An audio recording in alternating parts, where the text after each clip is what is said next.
It's really important for brands to create emotional connections because there are so many different competitors, so many different opportunities, both from an established brand point of view and from a startup point of view. The only way in which you're really going to change a customer attitude to consider your brand or engage with your brand is to make those people feel something. That's why the brand narrative is incredibly important. If you can tell a story that can give customers goosebumps, it can move your brain, it can make you feel a little bit teary or even have a chuckle. Like, that's the first step in creating some kind of connection with an individual who's going to consider your brand above a competitor or above another option out there.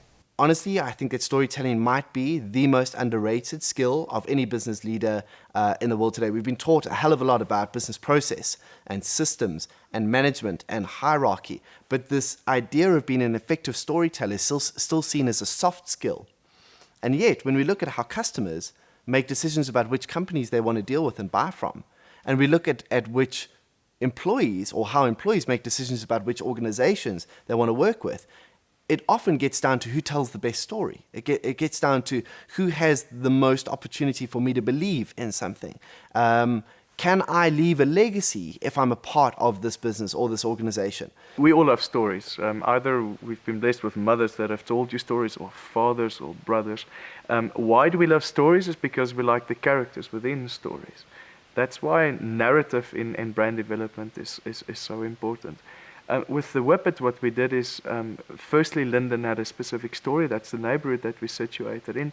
And we kind of tapped into that story to make that story that people already have within the neighborhood and the legacy of the neighborhood and the history. We made that kind of come alive by developing products that kind of resemble that history. We have peach console jars as our lighting within our store that celebrates Linden's peach history.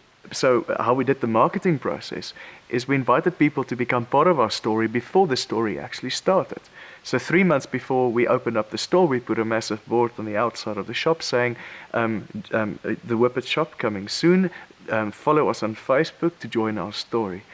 And we started that process before the brand actually got established. So people were allowed to track our progress of opening up the store, from us battling with our builders, to us battling with finding a chef, to us battling finding suppliers, etc. But people were kept up to date with this whole story as it unfolds. So the day that we opened up, we were already flooded from day one. So it kind of accelerated our business right from the start. So invite people to become part of your narrative, of your story, because people love being part of your story, and expose your faults and your mistakes.